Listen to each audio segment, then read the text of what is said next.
আসসালামু আলাইকুম। বাঙালি পোশাকে এবং আমাদের বাড়ির বড় পুকুর থেকে আপনাদের সবাইকে স্বাগতম। আসলে বাঙালি পুরুষ মানেই এই লুঙ্গি, আর এই লুঙ্গিতেই আছে শান্তি। যারা কিনা পুরুষ মানুষ এর মর্ম তারাই বুঝে।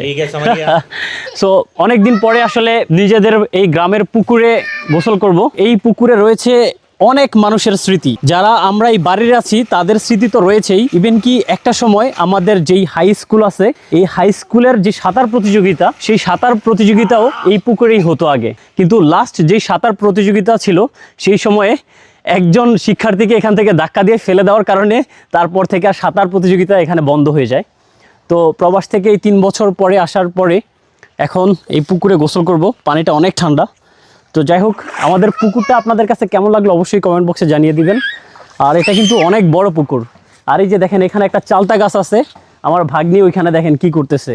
এই যে চালতা গাছটা, এই চালতা গাছটা অনেক আগেই পড়ে যাওয়ার কথা ছিল, কিন্তু মানুষের দোয়ায় হয়তো দেখেন এটার গোড়ার মধ্যে একদম মাটি নাই বললেই চলে, কিন্তু এখনো পর্যন্ত চালতা গাছটা টিকে আছে। ইভেন কি চালতাও ধরছে, চালতাগুলো খুবই ভালো। আপনাদের দাওয়াত রইল এই গাছের চালতা দিয়ে ভর্তা খাওয়ার। তো আর কথা না বাড়িয়ে চলুন গোসল করতে যাই।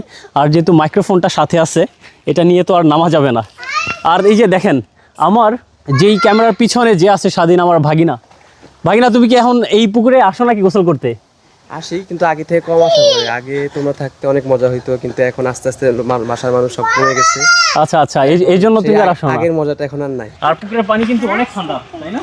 হ্যাঁ, অনেক। আরেকটা কথা হচ্ছে কি জানেন, এই সিঁড়িটা মোটামুটি এত বেশি শ্যাওলা জমছে, মানে আপনি অটো চলে যাবেন একদম লিফটের মতো। ও, আর এই যে এখানে আছে আকসা। গ্রামে যারা থাকে তারা দেখেন এই যে আমার ভাগ্নি আকসা কত ছোট, সেও কিনা সাঁতার জানে। এটা আসলে শহরের যারা বাচ্চা তাদের কাছে এক একটা মানে আশ্চর্যজনক বিষয়ের মতো। তোমার তুমি একটা সাঁতার দাও, তুমি মামার জন্য একটা চালতে পারে আনতে পারবা? যাও, একটা চালতে পারে। ও, পানি এত পরিমাণে ঠান্ডা। যাই হোক, আমি আসলে চাইলে চালতা পারতে পারি, কিন্তু যদি আল্লাহ না করুক, যদি আমার ভারে যদি এটা যদি পইরা যায়, তখন কিন্তু সব দোষ কি নন্দ ঘোষ।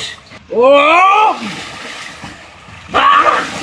আল্লাহ, পানি এত ঠান্ডা। তুমি একটা চালতা পারো? চালতা পারতে পারো না?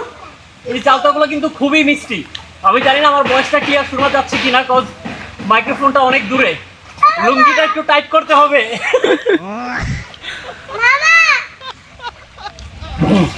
এই যে পুকুরে যে গোসল করতেছি এখন, যে একটা অনুভূতি ফিল হচ্ছে, যখন আমি দেশে ছিলাম তখন কিন্তু আসলে এই অনুভূতিটা তখন ছিল না, কারণ এই জিনিসটার সাথে তখন ইউজ টু ছিলাম।